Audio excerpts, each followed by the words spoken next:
Sí, bueno, listo. Dios les bendiga a todos. Bueno, qué gusto poder estar de nuevo aquí con ustedes este nuevo año con una tarea bien interesante que es estudiar el tema de la escatología. Escatología bíblica, ¿no? Obviamente no vamos a estudiar nada de Nostradamus ni nada de eso. Y bueno, con un reto bien interesante, porque creo que ya se los dije por en otras materias, esa ha sido mi debilidad, en el sentido de que no lo he estudiado mucho, pero espero poder hacer un buen trabajo. En este sentido, he estado trabajando en investigar, en entender un poco más el tema. Y bueno, vamos a hablar un momento y ya les explico acerca de lo que vamos a estar viendo. ¿Listo? Dios, Padre bueno, en esta tarde, Dios, doy gracias por este lugar, por la vida de cada persona, Señor, que se ha reunido con el propósito de entender, Dios, acerca de esta importante materia que es escatología. Señor, pido a ti que sea tu presencia, que sea tu gloria, Señor, que nos dirija, Señor, porque Dios, tú eres el único que puede sustentar nuestra alma, nuestro espíritu, nuestro cuerpo, de algo sano, Señor. Pedimos la guía de tu Espíritu Santo, pedimos en el nombre de Jesús, Señor, quites toda distracción, todo afán, cualquier cosa, Señor, que quiera robar tu palabra, Señor, en nuestras vidas, y Dios, que nos des un corazón entendido para entender, para comprender lo que tú tienes para nosotros. Es lo que te pido hoy, Dios, Padre bueno, en el nombre de Cristo Jesús, Señor. Amén. Amén. Vamos a estar viendo acerca de la escatología bíblica. Iniciamos con nuestro tema número 1. Definición y términos aclaratorios del tema de la escatología. Voy a iniciar con 1 Corintios 15, 19 al 28. Voy a ir rápido porque eso cubre harto tema. ¿Listo? Pero creo que este texto resume lo que sería la escatología para nosotros. 1 Corintios 15, 19 al 28 dice: si en esta vida solamente esperamos en Cristo, somos los más dignos de conmiseración de todos los hombres. Mas ahora Cristo ha resucitado a los muertos, primicia de los que durmieron es hecho. Porque por cuanto la muerte entró por un hombre, también por un hombre la resurrección de los muertos. Porque así como en Adán todos mueren, también en Cristo todos serán vivificados, pero cada uno en su debido orden. Cristo, las primicias, luego los que son de Cristo en su venida, luego el fin, cuando entregue el reino al Dios y Padre, cuando haya suprimido todo dominio, toda autoridad y potencia, porque preciso es que Él reine hasta que haya puesto a todos sus enemigos debajo de sus pies. Y el postrer enemigo que será destruido es la muerte. Porque todas las cosas las sujetó debajo de sus pies. Y cuando dice que todas las cosas han sido sujetas a Él, claramente se exceptúa aquel que sujetó a Él todas las cosas. En este caso estamos hablando de Dios el Padre, ¿cierto? Verso 28. Pero luego que todas las cosas le estén sujetas, entonces también el Hijo mismo se sujetará al que le sujetó a Él todas las cosas, para que Dios sea todo en todos. Wow. Creo que nada resume mejor la escatología que ese versículo, esos versículos ahí. Porque creo que en alguna de las clases yo les comenté que la Biblia nos cuenta del brazo de Dios metiéndose en la tierra, ¿cierto? Y sacando al hombre. Ahora, imagínense que el hombre fuera como cuando se le pierde una chancleta, un zapato debajo de la cama. Y usted agarra la escoba y mete la mano y mete la escoba para jalar el zapato. ¿Usted sabe qué nombre tendría esa escoba? Según la Biblia, siervo. El término siervo significa una extensión de su amo. Por eso el siervo sufriente, ¿quién es? Cristo Jesús. Cristo se hizo una extensión del Padre. ¿Para qué? Para poder venir y volvernos hacia Dios. Ahora, en ese movimiento de Dios, entre el primer momento en que yo agarré la escoba, ¿quién irá por nosotros? ¿Cierto? Hasta el último momento, cuando el zapato está ya completamente en mis manos.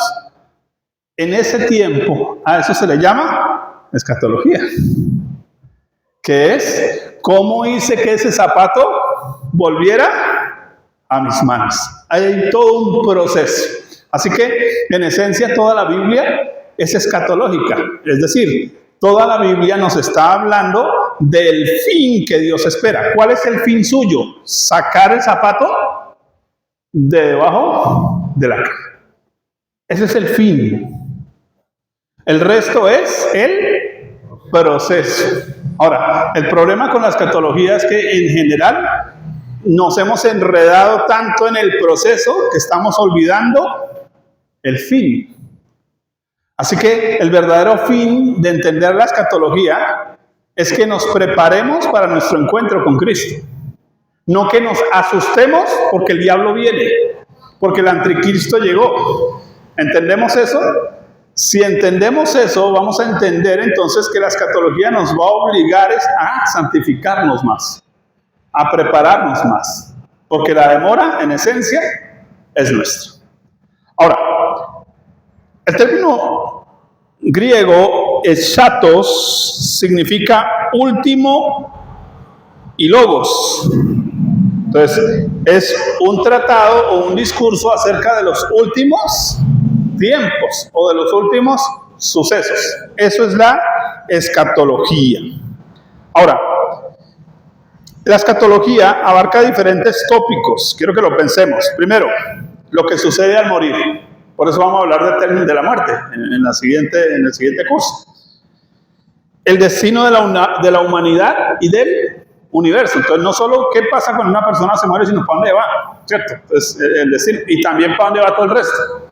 Entonces, vamos a hablar de forma tanto individual como general. Vamos a hablar del rapto. El rapto es el arrebatamiento de la iglesia. Vamos a hablar de lo que sería la gran tribulación, y después ya les voy a ir explicando todo este tipo de términos, ahorita los vamos a profundizar, que se supone un tiempo de sufrimiento en la humanidad, pero algunos creen que la iglesia sí va a estar, otros que la iglesia no va a estar. Después discutimos eso. Vamos a hablar acerca de lo que sería el anticristo, la bestia, y pues cómo son figuras que se oponen, obviamente, a Cristo y a Dios. Vamos a hablar de lo que sería la segunda venida de Cristo. Mire que aquí ya estamos haciendo una diferenciación entre rapto y segunda venida. A esa segunda venida es como le conocemos el término, que tal vez algunos lo han escuchado, parusia. Sería la segunda venida, es diferente a rapto. ¿Listos? Vamos a hablar de lo que es el milenio. Se presupone también el reinado de Cristo durante 1000 años en la tierra y la razón de que eso suceda. Sobre el juicio final, tanto de vivos como de muertos, y la nueva creación o los cielos nuevos y nueva tierra. Entonces vamos a tocar bastantes cosas acá. ¿Cuál sería el objetivo de la escatología? Entonces voy a mirar en la Biblia. Es motivar a la iglesia de Cristo a estar preparada. Note la palabra motivar, no asustar. Porque si Cristo viene, arrepiéntete, cochino pecador. Eso no son buenas noticias. Aquí ya hablamos de las buenas nuevas, ¿cierto? Buenas noticias es que sí, usted es un pecador que va para el infierno, pero aquí hay un Dios que decidió venir a buscarlo y a sacarlo de acá y trasladarlo al reino de su Hijo amado, Jesucristo.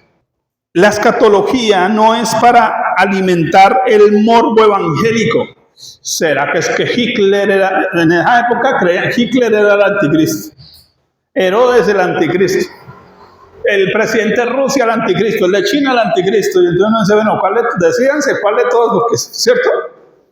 Porque a veces, y creo que los canales de YouTube hoy nos han ayudado muchísimo más a especular, ¿sí? Entonces vamos a centrarnos un poquito, a bajar mucho de esa especulación a medida que estudiamos el tema. Juan 12:47. Observe para qué es la escatología. Dice, el que oye mis palabras y no las guarda, yo no le juzgo, porque no he venido a juzgar al mundo, sino a salvar al mundo. ¿Cuál es la tarea de Jesús? ¿Y cuál es la tarea de la iglesia? ¿Predicar el juicio? Sí, hablamos que hay un juicio, pero también que hay una salvación. ¿Sí? Por eso, cuando ustedes leen acerca de de Noé, ustedes van a encontrar algo. Dice pregonero de justicia. ¿Notan que no dice pregonero de juicio? La tarea de él no era pregonar el juicio, la tarea de él era pregonar la justicia. Ustedes saben la diferencia entre misericordia, justicia y juicio, ¿cierto? Misericordia, Dios no nos da lo que merecemos. Juicio es toma el castigo, pero justicia es que Dios puso expiación en medio. ¿Para qué? Para no tener que hacer un juicio. Entonces, usted está en Cristo, usted ya no está bajo juicio, ¿cierto? Por eso dice que seremos librados de la ira venidera. Entonces el creyente está siendo librado del juicio, de la misma manera que si alguien hubiera decidido subirse al arca de Noé, hubiera sido librado del juicio. Juicio había, pero para el que estaba dentro del arca, no. ¿Entendemos eso? Leamos otro texto. Segunda de Tesalonicenses 2, 1 al 2. Pero con respecto a la venida de nuestro Señor Jesucristo y nuestra reunión con Él, os rogamos, hermanos, observe, que no os dejéis mover fácilmente de vuestro modo de pensar, ni os conturbéis, ni por espíritu, ni por palabra, ni por carta, como si fuera nuestra, en el sentido en que el día del Señor está cerca. Yo no sé la iglesia qué es lo que no ha entendido de no se conturbe, no se afane, ¿cierto? Pero estamos tan afanados que si hoy, que si mañana, que es que viene allá, ¿cierto? Un meteorito, que es que... Y entonces estamos atortolados, en vez de estar concentrados en lo que nos corresponde, que es prepararnos para encontrarnos con Él. Ahora, Segunda de Tesalonicenses 2, 1 al 2. Siguiente. Primera de Tesalonicenses 4, 18. Observe, en el mismo contexto que está hablando de la venida de Jesús, mire lo que dice. Por tanto, diga conmigo, por tanto, asustados los unos a los otros. No dice ahí. Alentados los unos a los otros con estas palabras. Porque la venida de Cristo debe ser un aliciente para nosotros. Quiero que lo piense. Al niño lo está mordiendo el perro, lo está asustando el perro. ¿Qué lo libraría del miedo? Que el papá llegue con un palo y le casque al perro, ¿cierto? Y espante al perro. De eso trata Apocalipsis. ¿Sí se dieron cuenta ustedes si estuvieron estudiando Apocalipsis? De eso trata Apocalipsis, de la venganza del Señor. Porque ustedes recuerdan en el sermón de Jesús, le pasan el libro de Isaías y él dice, vengo a anunciarles el día, ¿cuál? Primero les dice, el de la buena voluntad. Y Jesús paró a la mitad del versículo y cerró el libro. ¿Por qué no leyó la otra parte? Porque la otra parte es lo que Él viene a hacer por nosotros como iglesia. Y el día de venganza del Dios nuestro. Dios espera que nosotros esperemos la venganza. Él, la de Él, porque ese es uno de los nombres de Dios. Dios es vengador. Así que por eso es importante la escatología, para entender que Dios un día nos va a defender, Dios va a arreglar cuentas. ¿Sí? Oiga, tremendo, importante. Por eso, ¿a qué se sentó Jesús en el trono? ¿Qué dice? ¿Que para qué se sentó? Hasta que sus enemigos sean puestos por estrado de sus pies. Ay, no, es que Dios no es como Papá Noel, es buena gente. Sí, no, buena gente no, Él es justo. Y Él hace venganza. Y entonces necesitamos entender también esa parte de Dios, cómo Dios defiende a su iglesia, a su pueblo. Ahora, Mateo 24, 44 al 46. Observe, estamos viendo el objetivo en la Biblia de la escatología. Por tanto, también vosotros estad preparados, porque el Hijo del Hombre vendrá a la hora que no pensáis. ¿Quién es, pues, el siervo fiel y prudente, al cual puso su Señor sobre su casa para que les dé el alimento a tiempo? Bienaventurado aquel siervo al cual su Señor cuando venga le halle haciendo así ¿qué? ¿Haciendo qué? Sirviendo. Siervo fiel y prudente. No creyentes infieles e imprudentes. Siervos fieles y prudentes. ¿Sí? Oiga, el Señor quiere encontrarnos actuando con fidelidad y con prudencia. Oiga, importante. Ahora, algunas reacciones frente a la escatología. La primera, indiferencia. A veces hasta rechazo, sea por no entenderla o porque no se considera como algo importante para la vida cristiana. Entonces están los que no les interesa aprender acerca de esos temas, ¿sí? Pero eso sería como la esposa que no le interesa aprender a cocinar para cuando se va a casar, ¿sí? Igual. Entonces, tiene que haber algún interés. Oiga, ¿cuál es el color favorito de mi esposo? Etcétera. Para eso es la escatología, para aprender qué es lo que a él le gusta, qué es lo que él espera de mí. Ahora, la segunda forma de reacción es la obsesión compulsiva. Tan ocupados en la escatología que va a llegar Cristo y se van a quedar estudiando la escatología todavía. ¿Sí? Porque tienen la mirada más puesta en el anticristo, en Rusia, en China, que en Cristo. ¿Sí? Esa es la otra posición, ¿no? Que están tan obsesivos de que si llega ahorita en esta fecha, que si llega mañana, que si... Mire, ahorita en febrero, día 14 de febrero, dijeron que iba a haber una catástrofe y pues, esperemos que no pase. ¿Sí? Estaban diciendo que iba a haber una catástrofe. Vaya, a ver. ¿Sí? Y cada rato no, que no, ya no fue, ¿no? Entonces, al otro mes dejémosla pendiente. ¿Sí? Y a eso estamos dedicados, tristemente. Ahora, ¿para qué sirve la escatología? Entonces ya vimos algunas posiciones, pero ¿para qué sirve?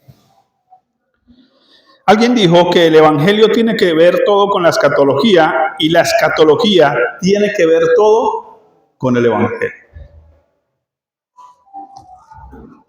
La escatología revela el plan sobre cómo la creación y la humanidad vuelven a su destino original, mostrando la victoria de Dios y sus propósitos.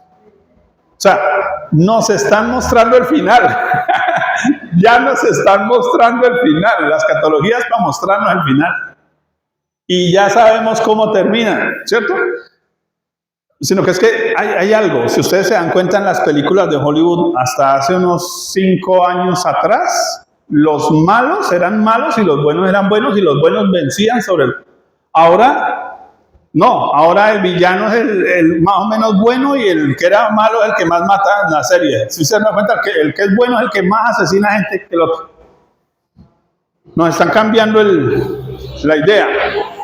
¿Para qué? Pues precisamente para el anticristo, para darnos la idea de que el anticristo es el buen agente y el que realmente tiene la ideología correcta. Los otros unos tontos. Lo que nos están vendiendo ya. Ahora, la escatología tiene que ver con la obra de Cristo en la cruz y la formación y expansión de la iglesia. Porque usted y yo hacemos parte de ese plan escatológico. ¿Por qué? Porque usted y yo somos la escoba debajo de la cama. También. Porque el Señor nos extendió su servicio. Él vino como el siervo sufriente, pero ¿qué hizo? Nos dio a nosotros también el ministerio de la reconciliación. Usted y yo somos servidores. Hacemos parte de ese plan para recoger a esas personas que necesitan la salvación. La escatología proclama el propósito de Dios de reconciliar al hombre consigo mismo. Eso ya lo vimos. La escatología señala a la reunión de todas las cosas en Cristo, las que están en los cielos y en la tierra. Ustedes van a entender hoy. Imagínense que este círculo es lo eterno, lo de Dios. Este círculo es lo temporal, lo humano. Pero la escatología nos está diciendo cómo el círculo eterno, Dios, ¿qué hizo? Bajó y unió. A esto es lo que llamamos nosotros kairos. La obra de Cristo unió lo eterno con lo temporal. Por eso se marcaron fechas. ¿Sí? Por eso Daniel marcó fechas tan exactas que los magos de Oriente llegaron casi a la hora exacta y que el niño ya lo habían cambiado el pañal. ¿Sí? Porque Dios le mostró desde lo eterno lo que iba a pasar acá en el tiempo y entonces todo coincidió. Kairos, el tiempo perfecto. Por eso la escatología es tan importante, porque en la escatología usted va a entender, acomodando lo que dice la Biblia, lo espiritual a lo espiritual, para poder entender lo que está sucediendo en nuestro mundo, cómo obran las cosas en este mundo.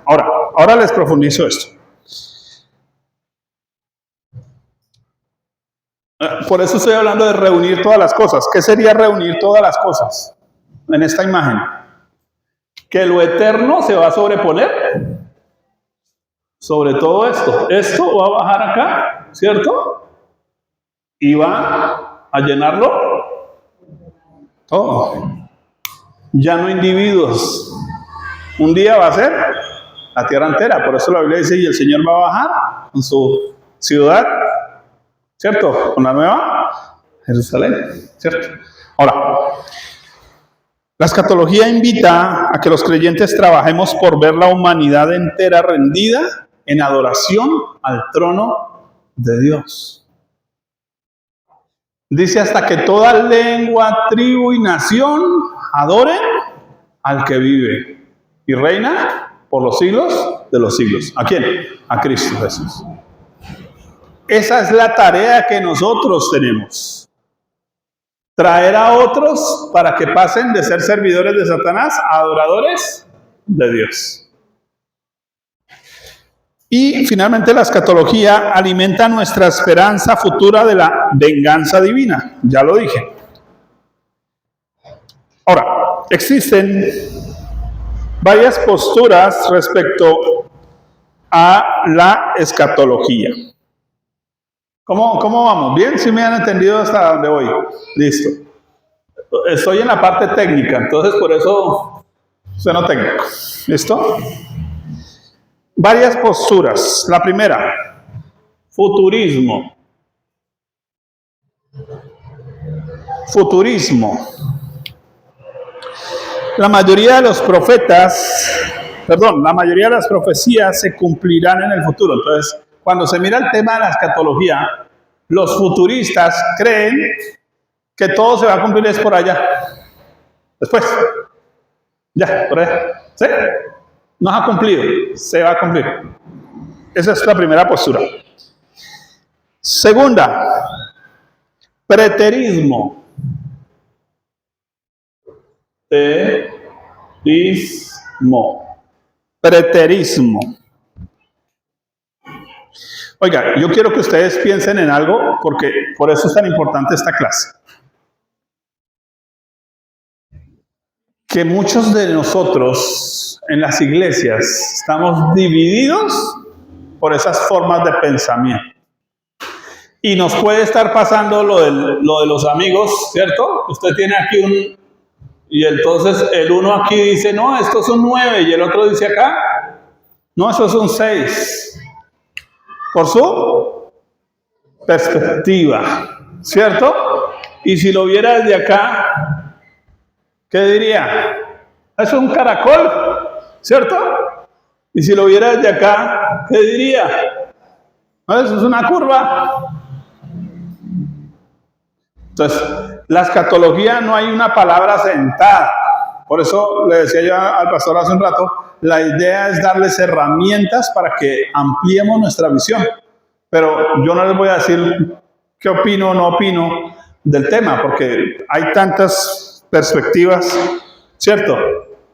Ahora, la Biblia por eso nos dice que hay cosas que se van a revelar ¿cuándo? Allá, ¿cierto? Preterismo. Las profecías ya se cumplieron en el pasado. Entonces los preteristas creen que ya Cristo ya vino y con esa sola venida fue suficiente. ¿Sí? Ahora, si esa ya fue, pues no esperemos nada más, porque ¿qué más esperamos, cierto? Ese es el preterismo. Historicismo.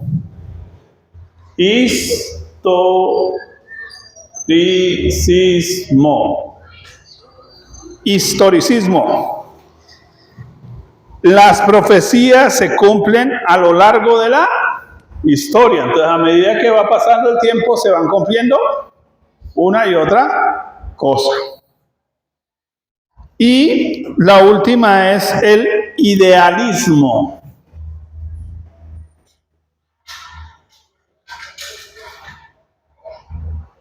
Idealismo o también simbolismo.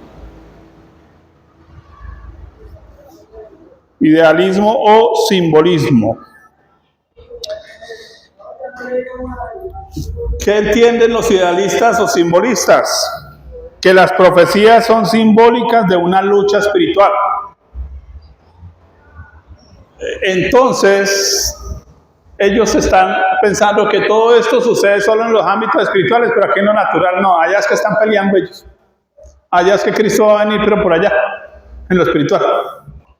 Entonces, son los que se imaginan cuando uno dice, no, es que la Biblia es la espada. Entonces ellos no se imaginan la Biblia para leerla, sino que se imaginan una espada por allá volando. ¿Sí? Llegándole a la mente a la gente para convertirla. Pero según la Biblia nos toca es predicarle ¿para qué? Entienda a Cristo y se convierta. A veces los idealistas, simbolistas, simplemente están mirando todo como solo figuras. Bien.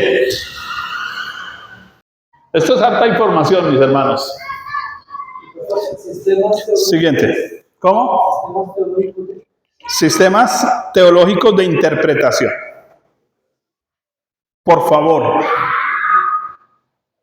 hagan una diferencia entre lo doctrinal y lo teológico. Por favor.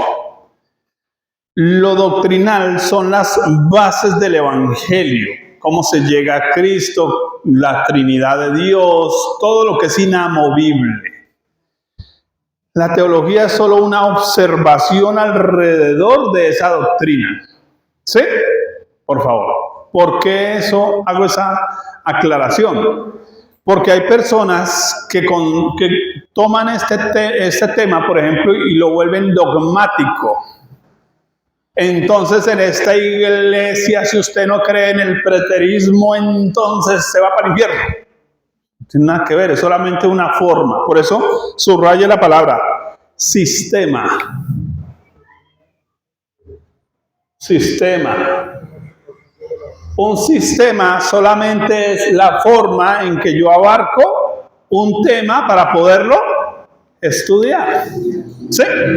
Entonces, cuando vamos a hablar de dispensacionalismo, premilenial, todo eso son solo sistemas. ¿Listo? No son doctrinas, son sistemas. ¿Listo? Para que así eso no nos divide. ¿Listo?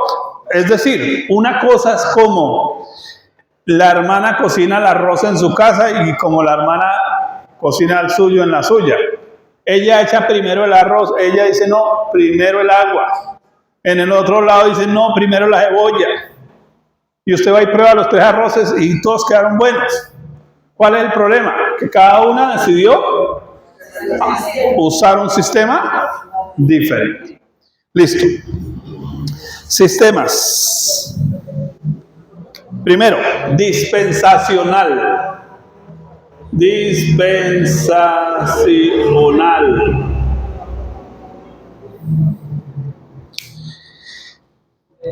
Interpreta la Biblia a través de diferentes eras. Entonces, solo voy a tratar de explicarlo. Creo que es como la tercera, cuarta clase, no me acuerdo, que vamos a mirar esa parte de las dispensaciones. Pero alguien se tomó la tarea de mirar la Biblia de forma dispensacional. Dispensación arranca con una promesa, termina con un juicio. Y entonces una promesa y un juicio. Entonces, el hombre peca. Perdón, creo que es al contrario, ¿cierto? Primero juicio y luego promesa. Juicio, entonces Dios mata un cordero, ¿cierto? Para salvar al hombre por el pecado, hace un juicio. Y le da una promesa, ¿cuál? La que le va a dar un Salvador. Génesis 3:15, ¿cierto? Usted lo conoce. Juicio, primera dispensación. Luego él dice, bueno, aquí iniciamos con otro juicio y otra promesa. Y entonces ya se va, creo que es a Caín y Abel, ¿cierto? Y lo mismo, un juicio. ¿Por qué? Dice, ya las hojas, ya los frutos ya no le van a dar su fuerza, juicio. Promesa. Dice que Dios puso, ¿qué? Una señal para que no lo matara cualquiera. Y hay diferentes. Después se las explico. Eso es dispensación, ¿sí? Se lo explico en términos más prácticos.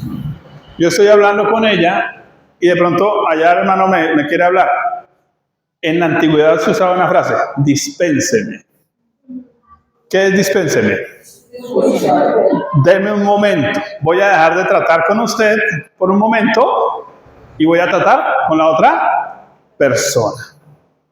Entonces, en la dispensación que estamos, el Señor le dijo a Israel, quédate ahí que voy a tratar con la iglesia. Dispénseme. Pasamos de un tiempo a otro. ¿Listos? Premilenial.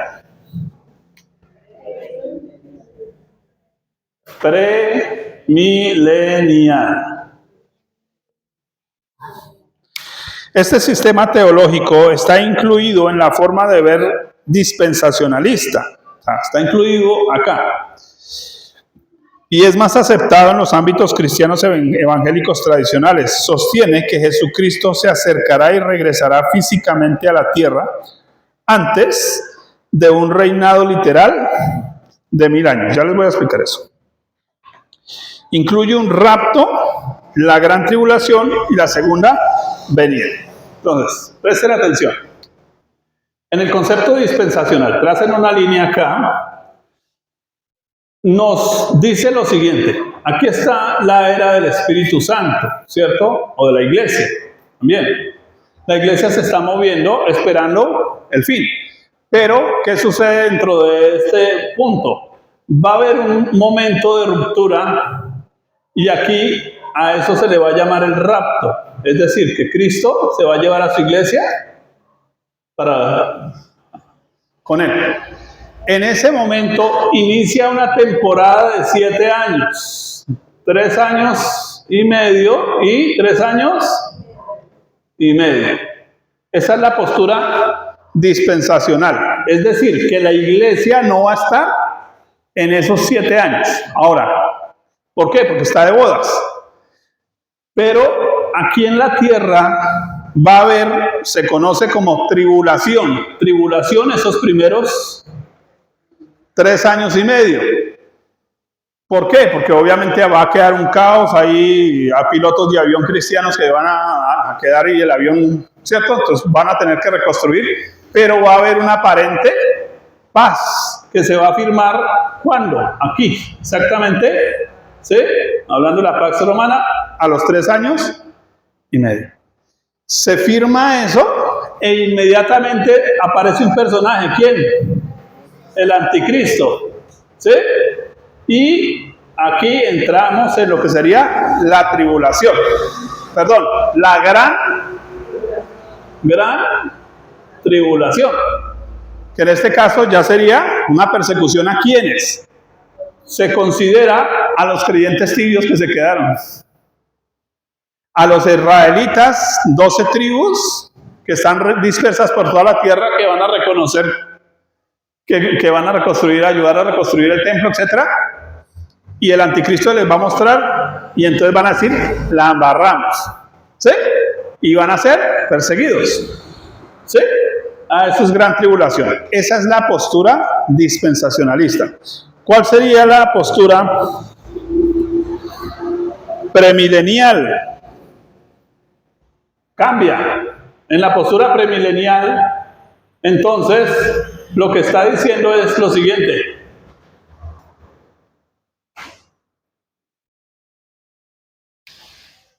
Está la iglesia, pero la iglesia va a pasar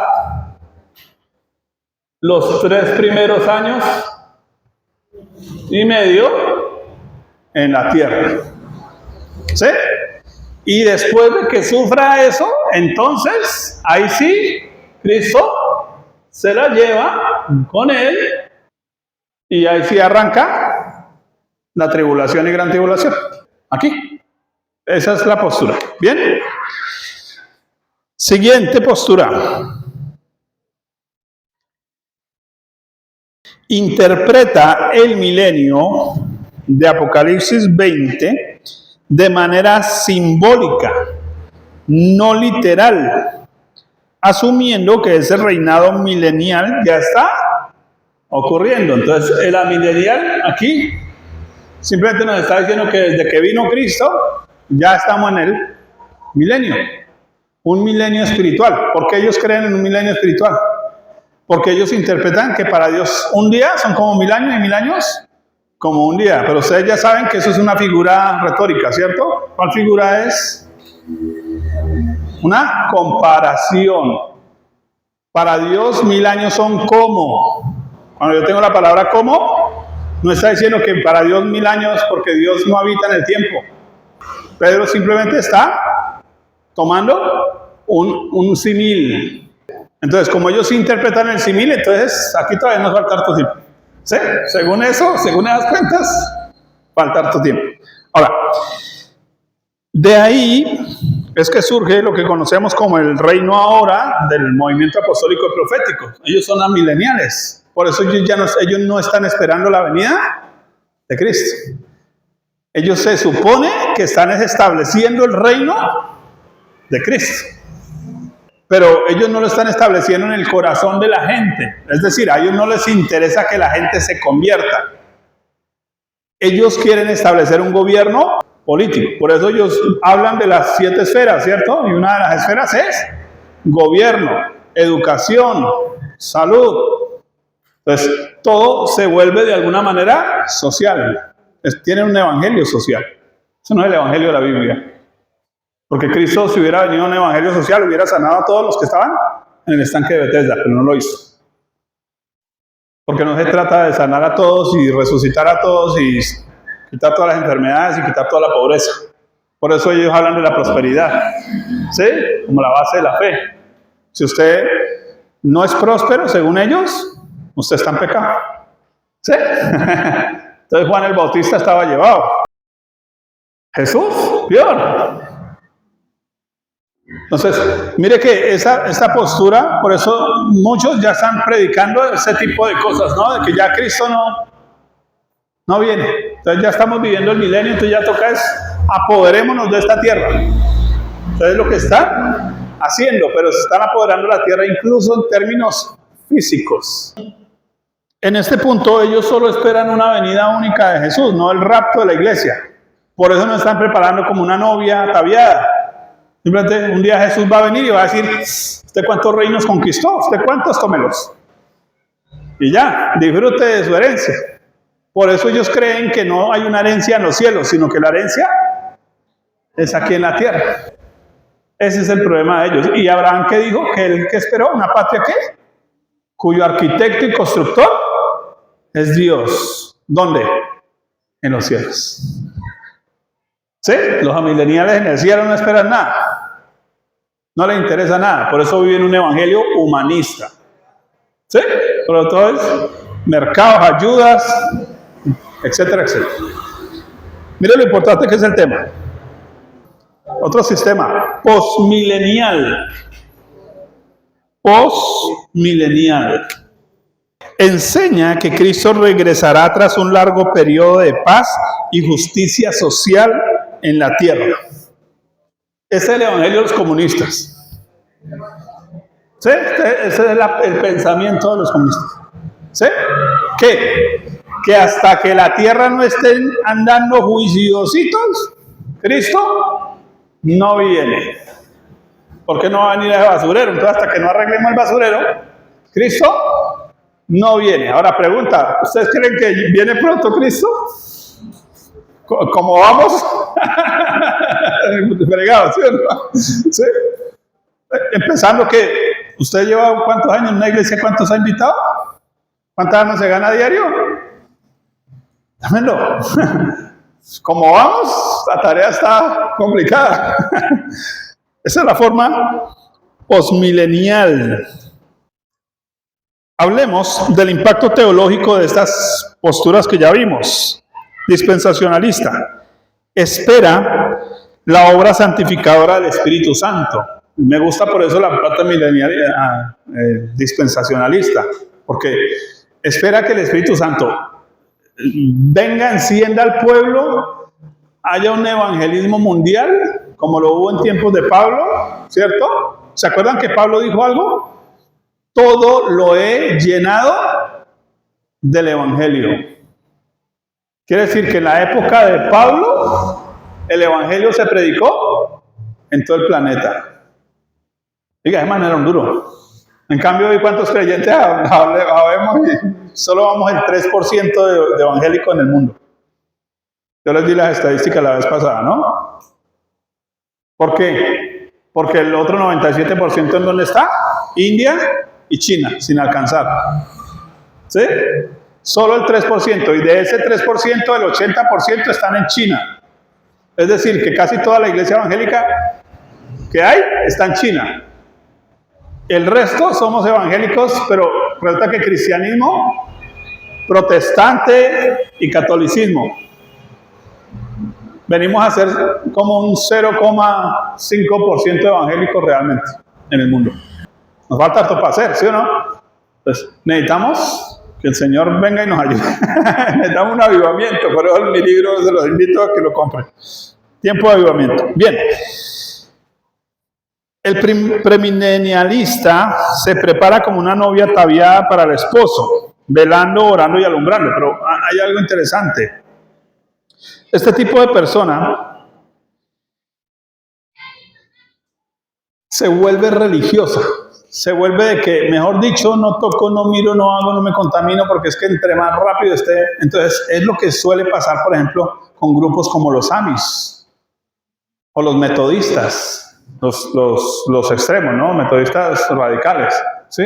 Que ellos se encierran en comunidades para no contaminar. Entonces no tienen celular, no tienen televisor, no. Y obviamente, yo por ejemplo tengo ahí en mi canal de YouTube, hay un canal de música de ellos, de los Amish. La presencia de Dios cuando ellos cantan es fascinante, ¿sí? Pero no tienen un televisor, no tienen...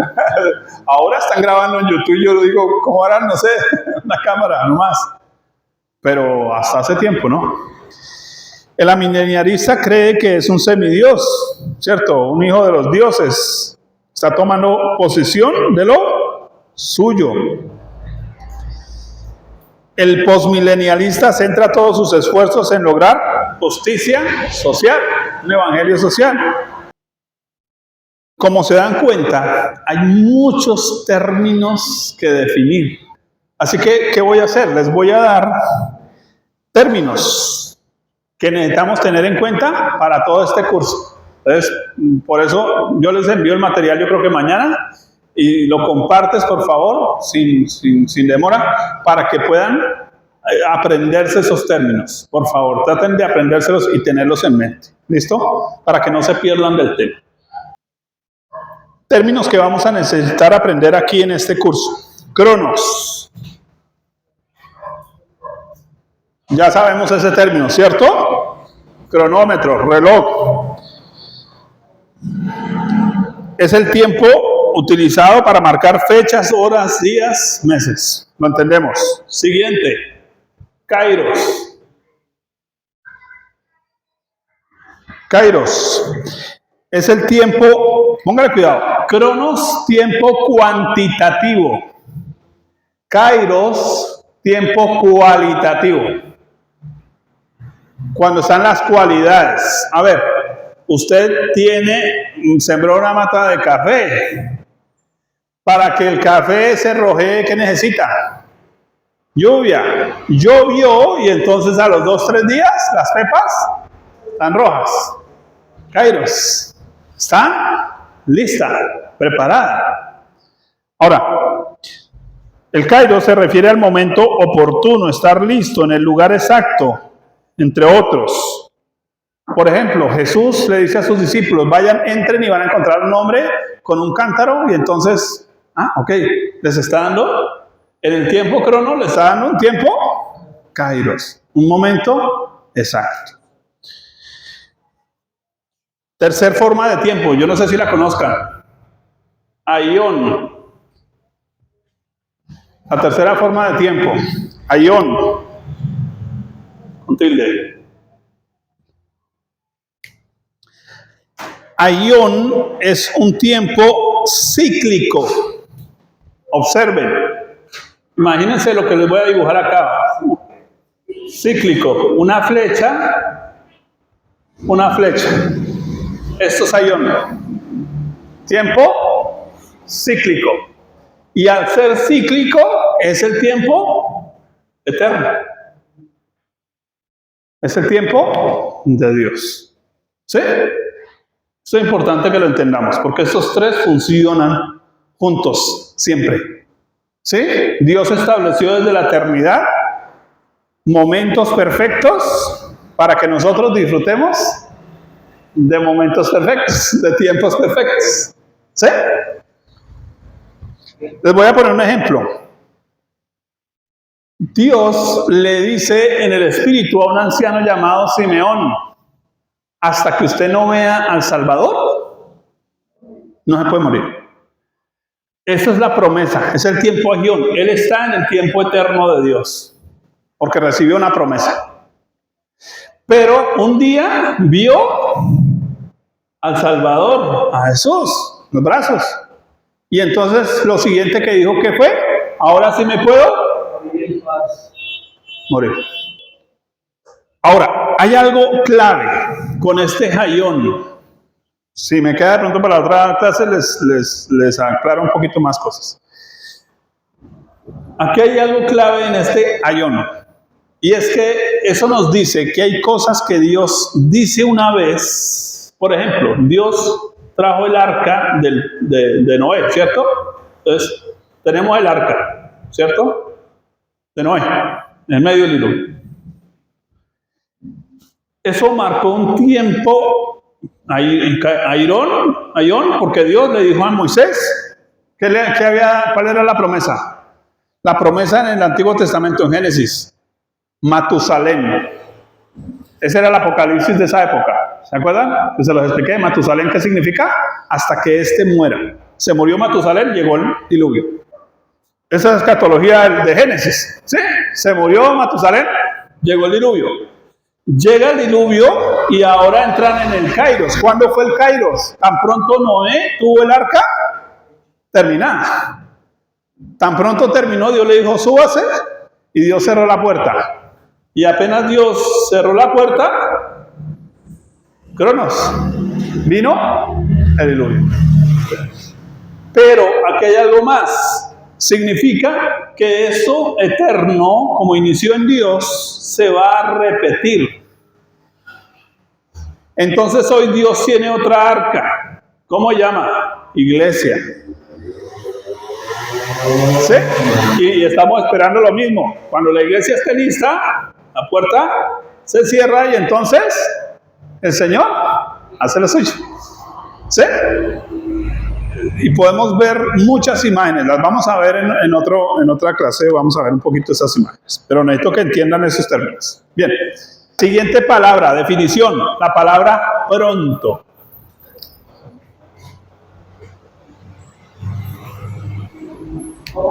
¿Qué palabra? Porque usted le dicen pronto y usted cree que es ya. No, el término griego es tachi, que significa precisión. Así que cuando el Señor dice vuelvo en breve o vuelvo pronto, está diciendo es que en el tiempo preciso. ¿Cuándo nace un bebé? En el tiempo preciso. Ahora, una mujer robusta puede dar a luz, según Génesis, pero según Éxodo, las israelitas daban antes de tiempo según Cronos. Pero según su capacidad, el niño nacía antes de tiempo, sin problema. Así que pronto, cuando el Señor dice pronto, es cuando sea el tiempo preciso. Importante. Ese pronto también significa sin demora innecesaria. O sea, Dios no va a perder tiempo. Dios tiene eso marcado. Perfecto. Siguiente palabra, milenio. Entendemos, periodo de 1000 años. Y después vamos a ver la parte dispensacionalista muy interesante con ese término. Solo les voy a decir por qué Dios va a hacer un milenio. Porque hay promesas que Dios le dio al pueblo de Israel que no se han cumplido. Principalmente ¿a quién? A David. Entonces, como Dios le dijo a Israel, dispénseme, es como si, póngale cuidado en esta línea, aquí viene Israel, ¿cierto? Y Dios manda a Cristo, y Cristo viene y dice, no les prediquen sino las ovejas perdidas de Israel, ¿cierto? Pero Isaías había dicho, hábleles con parábolas para que oyendo oigan y no entiendan y se conviertan. O sea que él no quería que se convirtieran todavía. Dispensación. Eso fue un juicio. No entienden. Y si no entienden, no se pueden salvar. Entonces viene Cristo y levanta la iglesia. Pero Israel va hacia el tiempo del fin, según lo que ustedes ya vieron en Londres. En Apocalipsis, las 12 tribus que van a aparecer. Y ahí sí van a ¿qué? A entender. ¿Sí? Eso es importante. Así que a este Israel, por eso en Apocalipsis el Señor les va a dar ¿qué? El milenio. ¿Qué es el milenio? Toda la humanidad ha pedido un gobierno justo. Entonces el Señor va a entregar un gobierno justo. ¿Durante cuánto tiempo? ¿Y quién va a ser el rey de ese gobierno? Ya nos vamos a quitar de encima a todos los políticos. Cristo va a ser el rey de ese gobierno en la tierra. Pero al final de ese gobierno, ¿qué va a pasar? Van a soltar a Satanás y hay gente que todavía no ha creído en Cristo. O sea que la salvación tampoco significa tener un gobierno justo. El único salvador es Cristo. Políticos, no. Listo.